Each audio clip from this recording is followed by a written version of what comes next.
Hello guys, കഴിഞ്ഞ തവണ ഒരു പ്രൊജക്റ്റ് റിപ്പോർട്ട് റെഡിയാക്കേണ്ടി വന്നപ്പോഴാണ് ഞാൻ ഗൂഗിൾ ഡോക്സ് കാര്യമായിട്ട് ഒന്ന് ഉപയോഗിച്ച് നോക്കിയത്. അത് ഉപയോഗിക്കാൻ കാരണം മറ്റൊന്നുമല്ല, ആ പ്രൊജക്റ്റ് റിപ്പോർട്ട് മലയാളത്തിലായിരുന്നു ചെയ്യേണ്ടിയിരുന്നത്. അതുപോലെ തന്നെ അത്യാവശ്യം ലെങ്തി ആയിരുന്നു. അപ്പം ഗൂഗിൾ ഡോക്സ് ഉപയോഗിക്കുകയാണെങ്കിൽ നമുക്ക് ഫോണിൽ വോയിസ് ടൈപ്പിംഗ് ഒക്കെ ഉപയോഗിച്ച് മലയാളത്തിൽ സുഖമായിട്ട് ടൈപ്പ് ചെയ്ത് എടുക്കാൻ പറ്റും. അതിനല്ല നമുക്ക് കിട്ടുന്ന സമയത്തിലൊക്കെ ഫോൺ ഉപയോഗിച്ച്, ഫോണിലെ ഡോക്സ് എന്ന് പറയുന്ന ആപ്പ് ഉപയോഗിച്ച് നമുക്ക് ടൈപ്പ് ചെയ്ത് കയറ്റാനും പറ്റും. അത് അപ്പോൾ തന്നെ ഓട്ടോ സേവ് ആകുകയും അങ്ങനെ ഡ്രൈവിൽ അത് കിടക്കുകയും ചെയ്യും. അതുപോലെ തന്നെ നമുക്ക് എന്തെങ്കിലുമൊക്കെ എഡിറ്റുകൾ ചെയ്യണമെങ്കിൽ അല്ലെങ്കിൽ എന്തെങ്കിലും പിക്ചേഴ്സൊക്കെ ആഡ് ചെയ്യാനൊക്കെ ആണെങ്കിൽ ഫോണിലും പറ്റും. അതുപോലെ തന്നെ അത് ലാപ്പിലും ഈ സെയിം ഫയൽ തന്നെ ഓപ്പൺ ആക്കാൻ പറ്റും. അതെങ്ങും കോപ്പി ചെയ്ത് മാറ്റേണ്ട അങ്ങനത്തെ ഒരു ആവശ്യം വരുന്നില്ലല്ലോ. അപ്പോൾ അങ്ങനെ കണ്ടപ്പോഴാണ് ഈ ഗൂഗിൾ ഡോക്സിൽ ചെയ്തത്. അങ്ങനെ അങ്ങനെ അങ്ങനെ കുറേ ചെയ്ത് കഴിഞ്ഞപ്പോഴാണ് എനിക്ക് മനസ്സിലായത് ഈ ഗൂഗിൾ ഡോക്സിൽ ബോർഡർ ഇടുവാനുള്ള ഒരു സംവിധാനം ഡയറക്റ്റായിട്ട് കിടപ്പില്ല എന്ന്. നമുക്കിപ്പോൾ MS വേർഡ് ചെയ്യുന്നവർക്കാണെങ്കിൽ അറിയാം, നമുക്കവിടെ ഇൻസേർട്ട് ബോർഡർ എന്ന് പറഞ്ഞൊരു ഓപ്ഷൻ ഉള്ളതുകൊണ്ട് എല്ലാ പേജിനും വേണ്ടി ഒരു നല്ല ബോർഡർ അഡ്ജസ്റ്റ് ചെയ്ത് ബോർഡർ ഇൻസേർട്ട് ചെയ്യാൻ പറ്റും. അതേസമയം ഗൂഗിൾ ഡോക്സിൽ അങ്ങനെ ഒരു മാർഗ്ഗമില്ല. അപ്പം സാധാരണ എല്ലാവരും ചെയ്യുന്ന പോലെ തന്നെ ഞാനും ഗൂഗിളിൽ സെർച്ച് ചെയ്ത് നോക്കി. അപ്പം എനിക്ക് കിട്ടിയൊരു മാർഗ്ഗം ഇതായിരുന്നു. നമ്മൾ ഇൻസേർട്ട് ചെയ്യുക, ഇൻസേർട്ട് ചെയ്യുക, ഒരു ഡ്രോയിങ് ഇൻസേർട്ട് ചെയ്യുക. ഒരു ഡ്രോയിങ് എന്ന് പറയുമ്പം ഒരു റെക്ടാങ്കിൾ ഇൻസേർട്ട് ചെയ്ത് ഇട്ടാൽ മതിയാകുമെന്നാണ് ഞാൻ കണ്ടത്. അപ്പോൾ ആ മാർഗ്ഗം ഒന്ന് കാണിച്ചു തരാം. അതിനോടൊപ്പം തന്നെ മറ്റൊരു മാർഗ്ഗമുണ്ട്. കാരണം ഇത് ഇങ്ങനെ ഇൻസേർട്ട് ചെയ്യുമ്പോൾ ഒരു പ്രശ്നവുമുണ്ട്. എന്തായാലും അതെന്താണെന്ന് നമുക്ക് നോക്കാം. അതിന് നമ്മൾ ഇൻസേർട്ട് ഡ്രോയിങ് എടുത്ത് അവിടെ ഒരു റെക്ടാങ്കിൾ വരച്ച് ചേർക്കുകയാണ്. റെക്ടാങ്കിൾ എടുക്കുന്നു. അപ്പം റെക്ടാങ്കിൾ എടുത്തപ്പോൾ കുറച്ച് നല്ല രീതിയിലായിരിക്കും ഒരു കാഴ്ചയ്ക്ക് രസം വരാനായിട്ട് നമ്മൾ ആ കേർവ്ഡ് കോർണേഴ്സ് ഉള്ള ആ ഒരു റെക്ടാങ്കിളാണ് എടുത്തത്.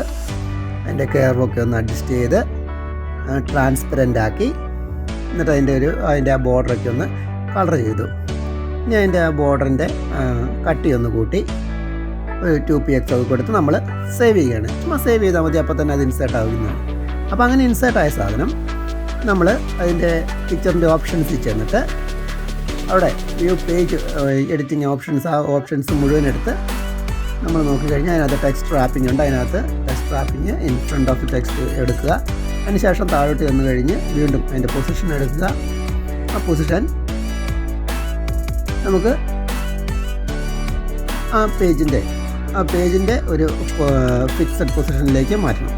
അപ്പോൾ ഇതാണ് നമ്മൾ ചെയ്തത്. എന്നിട്ട് നമ്മളിങ്ങനെ അതിൻ്റെ ലെങ്ത്, അതിൻ്റെ വീതി, നീളമൊക്കെ ഒന്ന് അഡ്ജസ്റ്റ് ചെയ്ത് സാധാരണ നമ്മൾ ചെയ്യുന്ന പോലെ തന്നെ ഇങ്ങനെ ഒന്ന് അഡ്ജസ്റ്റ് ചെയ്ത് നമ്മൾ ആ പേജിലേക്ക് മുഴുവനായിട്ടൊന്ന് കൊള്ളിക്കുകയാണ്, ആ ഒരു ബോർഡറായിട്ട് തന്നെ.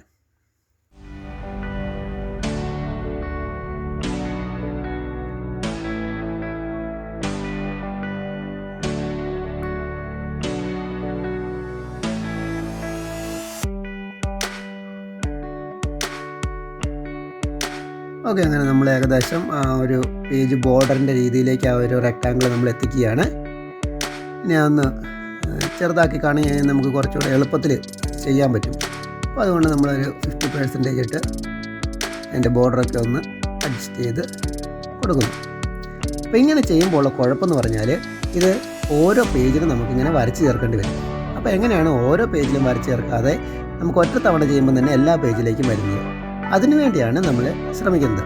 ഇങ്ങനെ ഒരു മാർഗ്ഗം ഞാൻ നോക്കിയിട്ട് ഒരു തരത്തിലും കണ്ടില്ല. അപ്പോൾ യാദൃശ്ചികമായിട്ടാണ് എനിക്കിങ്ങനെ ഒരു ഐഡിയ തോന്നിയത്. അത് ഞാൻ ചെയ്ത് നോക്കിയപ്പോൾ അത് വളരെ കറക്റ്റ് ആവുകയും ചെയ്തു. അപ്പോൾ നമുക്ക് നോക്കാം. അതിന് വേണ്ടി ചെയ്യേണ്ടത് ഇത്രയേ ഉള്ളൂ. നമ്മൾ ഇപ്പോൾ ആ ചെയ്ത റെക്ടാങ്കിൾ നമ്മൾ കളഞ്ഞു. ഇനി നമ്മളതിൻ്റെ ഹെഡർ ഭാഗത്ത് കൊണ്ടുവന്നൊന്ന് ഡബിൾ ക്ലിക്ക് ചെയ്യുക. അപ്പോൾ നമ്മുടെ ഹെഡർ ഓപ്പൺ ആയിട്ട് വരും, നമുക്ക് കാണാൻ സാധിക്കും. ഇവിടെ നമ്മൾ ഇൻസേർട്ട് കൊടുക്കുക, ഡ്രോയിങ് എടുക്കുക. ഈ സെയിം കാര്യം തന്നെ നമ്മൾ ഡ്രോയിങ് എടുക്കുന്നു. അപ്പം ഇവിടെ ശ്രദ്ധിക്കേണ്ട കാര്യം, നമ്മൾ ഹെഡറിൽ ക്ലിക്ക് ചെയ്തിട്ടാണ് ഇവിടെ ഇൻസേർട്ട് ചെയ്യുന്നത്.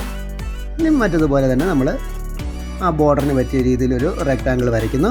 അതിൻ്റെ അഡ്ജസ്റ്റ്മെൻറ്റുകൾ, കളറ്, ബോർഡർ സൈസ്, അങ്ങനെയുള്ള കാര്യങ്ങളെല്ലാം നമ്മൾ ചെയ്യുന്നു. എന്നിട്ട്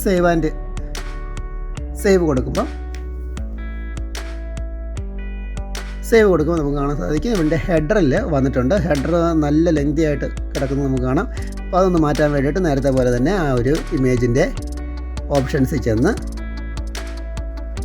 അത് റാപ്പ്, ടെക്സ്റ്റ് റാപ്പിങ്, അതുപോലെ തന്നെ അതിൻ്റെ പൊസിഷൻ, ഇതൊക്കെ ഒന്ന് അഡ്ജസ്റ്റ് ചെയ്ത് കൊടുത്ത് നമുക്കതിൻ്റെ സൈസ് ഒന്ന് മാറ്റി നമുക്കൊരു ബോർഡറായിട്ട് തന്നെ അതിനെ ഫോം ചെയ്യാം. അതിനൊന്ന് അഡ്ജസ്റ്റ് ചെയ്ത് ലെങ്ത് ബ്രെഡ്ത്ത് ഒക്കെ ഒന്ന് അഡ്ജസ്റ്റ് ചെയ്ത് കൊടുക്കാം. അപ്പോൾ ഇപ്പോൾ തന്നെ നിങ്ങൾക്ക് കാണാൻ സാധിക്കുന്നുണ്ട് താഴത്തെ പേജിൽ ഈ സെയിം പിക്ചർ തന്നെ വരുന്നതായിട്ട് അല്ലേ.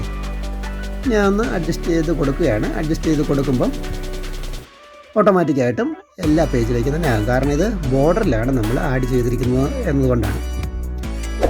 അപ്പോൾ അടുത്ത തവണ പ്രോജക്റ്റുകളൊക്കെ ചെയ്യുമ്പോൾ ഗൂഗിൾ ഡോക്സിലാണ് ചെയ്യുന്നതെങ്കിൽ ഇങ്ങനൊരു മാർഗം കൂടി ഒന്ന് പരീക്ഷിച്ച് നോക്കും. കാരണം നമുക്ക് ആ ഒരു എൻ്റെ ഡോക്യുമെൻറ്റിന് ഒരൊറ്റ രീതിയിൽ നമുക്ക് ബോർഡർ ചെയ്യാൻ സാധിക്കും എന്നുള്ളതാണ് ഇതിൻ്റെ ഒരു വലിയ പ്രത്യേകത എന്ന് പറയുന്നത്. ഇപ്പോൾ കണ്ടില്ലേ, നമ്മുടെ എല്ലാ പേജിലും ആ സെയിം ബോർഡർ വന്നിട്ടുണ്ട്. അപ്പോൾ ഇനി ഇങ്ങനെയുള്ള പ്രോജക്റ്റുകളോ അല്ലെങ്കിൽ റിപ്പോർട്ടുകളൊക്കെ തയ്യാറാക്കുമ്പോൾ അല്ലെങ്കിൽ ഡോക്യുമെൻറ്റ്സൊക്കെ നമുക്ക് ഗൂഗിൾ ഡോക്സ് ഉപയോഗിച്ച് ചെയ്യുമ്പം ഈ ഒരു മാർഗ്ഗവും കൂടെ ചെയ്ത് നോക്കും. പിന്നെ ശ്രദ്ധിക്കേണ്ട ഒരു കാര്യം, ഇങ്ങനെ നമ്മൾ ബോർഡർ ഇട്ട് കഴിഞ്ഞ് മൊബൈലിൽ ഓപ്പൺ ചെയ്ത് കഴിഞ്ഞാൽ മൊബൈൽ സാധാരണ അലൈൻമെൻറ്റൊക്കെ മാറി കിടക്കുന്നതായിട്ട് കാണാൻ സാധിക്കും. അത് കുഴപ്പമില്ല, നമ്മൾ ലാപ്പിൽ തന്നെ കയറി നോക്കിയാൽ കറക്റ്റായിട്ട് തന്നെ ആയിരിക്കും കിടക്കുന്നത്. ഇതിൻ്റെ PDF എടുത്ത് നമുക്ക് പ്രിൻ്റ് കൊടുക്കാനൊക്കെ പറ്റുന്നതാണ്. അപ്പോൾ മറ്റൊരു വീഡിയോ ആയിട്ട് നമുക്ക് വീണ്ടും കാണാം. Thank you.